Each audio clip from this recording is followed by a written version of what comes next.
बिस्मिल्लाहिर्रहमानिर्रहीम। अस्सलाम वालेकुम फ्रेंड्स, आई होप आप सब ठीक हैं। Welcome back to my channel. आज मैं आपके साथ शेयर करूंगी अपनी मोस्ट फेवरेट रमज़ान स्पेशल अंडा शामी बर्गर की बहुत ज़्यादा टेस्टी, मज़ेदार और इजी सी रेसिपी।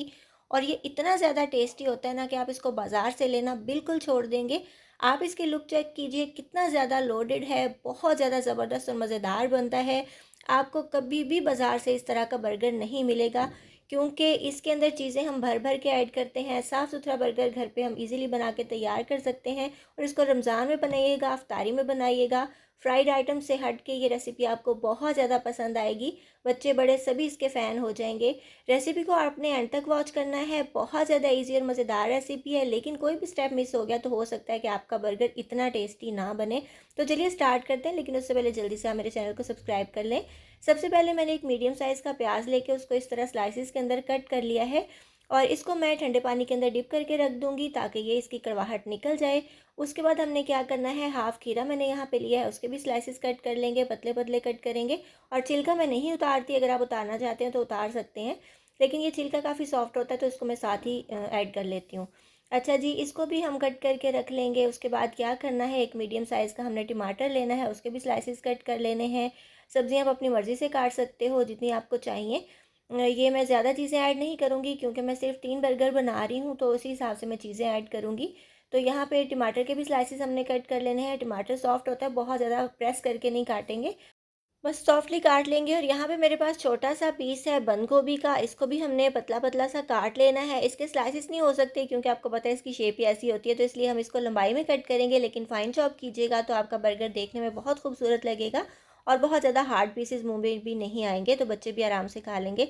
आप देख सकते हो मैं कितनी फ़ाइन कटिंग कर रही हूँ, तो इसी हिसाब से आप काट लीजिएगा। ये देखिए, बहुत ज़बरदस्त तरीके से हमने इसको कट कर लेना है। इतना काफ़ी है, तो मैं इसको मज़ीद नहीं काटूंगी, ये 3-4 टेबल स्पून जितना बनता है। तो ये हमारी वेजिटेबल्स कट हो चुकी हैं और इसको हम साइड पे कर लेंगे। एक अंडा लेके उसको बर्तन में तोड़ के ऐड कर लेंगे, उसके अंदर डालेंगे हस्बे ज़ायक़ा मिर्चें, ये 1/4 छोटा चम्मच, चौथाई से भी मतलब कम ही कर सकते हैं आप, 2-3 चुटकी या 4 चुटकी जितना होगा। और इतना कम क्वांटिटी है ना, बतानी भी नहीं आ रही मेरे को। अच्छा जी, अब इसके अंदर नमक ऐड करेंगे, वो भी उतना ही डाल लेंगे, बहुत ही थोड़ा सा।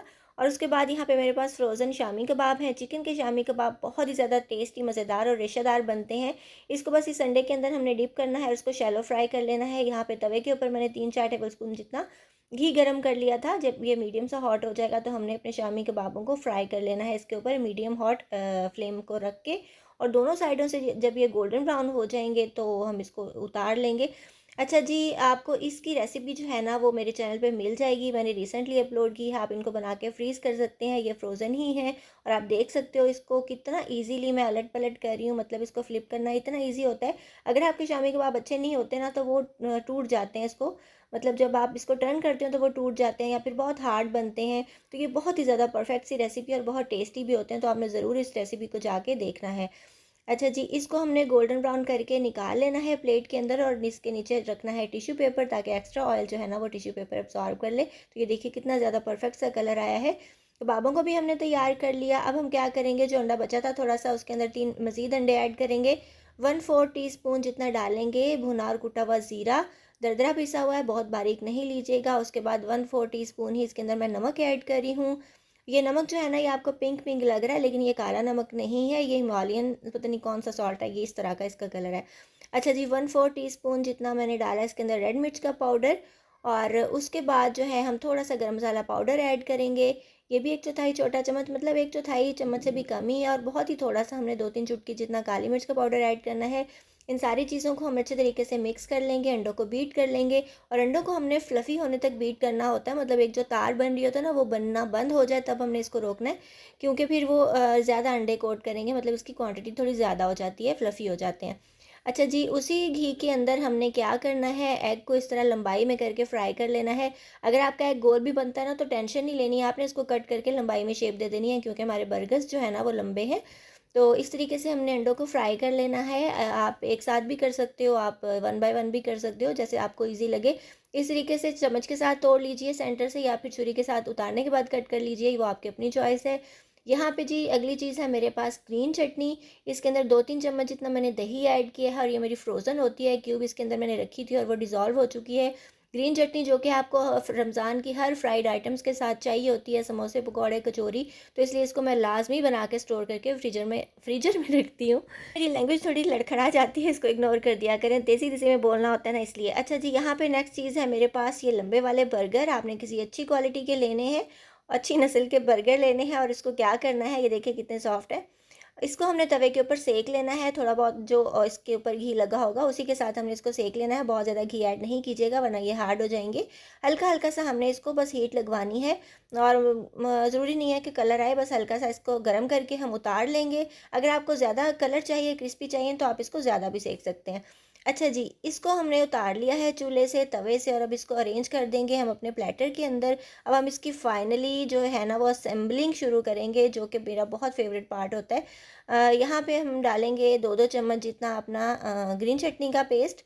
तो इसको आप जितना चाहें ज़्यादा कम कर सकते हैं अपनी मर्ज़ी के मुताबिक। और यहाँ पे जो लगा देंगे अपने स्लाइसेस टमाटर के, खीरे के, अनियन के रिंग्स लगा देंगे।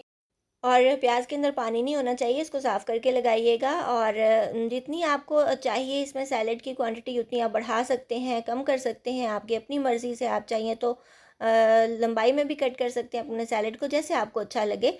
अच्छा जी, उसके बाद हमने क्या करना है, शामी कबाबों को सेंटर से तोड़ के इस तरीके से इसके ऊपर लगा देना है। और आपने देखा होगा बाज़ार वाले क्या करते हैं, एक शामी लेते हैं, उसको तोड़-फोड़ के लंबाई में करके तो लगा देते हैं। तो मैं इसके ऊपर साबुत ही ऐड कर रही हूँ, मतलब एक को के 2 पीसेस मैंने कर लिए हैं। तो इस तरीके से ये बाइट मुँह में आएगी ना तो बहुत अच्छा लगता है। और वो होता भी बहुत थी ना जो बाज़ार वाला होता है। इसके बाद क्या करेंगे, अपना केचप इसके ऊपर लगा देंगे। आप केचप लगाना चाहें, आप चिली सॉस लगाना चाहें, आप चिली गार्लिक सॉस लगाना चाहें, वो आपकी अपनी मर्ज़ी है। तो उसके बाद जी यहाँ पे लगा देंगे मायोनीज़। मायोनीज़ कम ज़्यादा कर सकते हैं, केचप कम ज़्यादा कर सकते हैं, जितना आपको पसंद हो। तो ये दोनों चीज़ें मैंने इसके ऊपर लगा दी हैं। उसके बाद रखेंगे इसके ऊपर अपनी कैबेज, कटी हुई बंद गोभी, बहुत ही बारीक-बारीक, पतली-पतली, खूबसूरत सी। और वो भी आपको जितनी अच्छी लगती है आप उतनी लगा सकते हो। तो ये सारा कुछ ऐड करने के बाद हम इसके ऊपर रखेंगे अपने फ्राई किए हुए एग्स। अपने नहीं, मुर्गी के एग्स। अच्छा जी, जो हमने लंबाई में फ्राई करके कट कर लिए थे तो इसको ऊपर रखेंगे।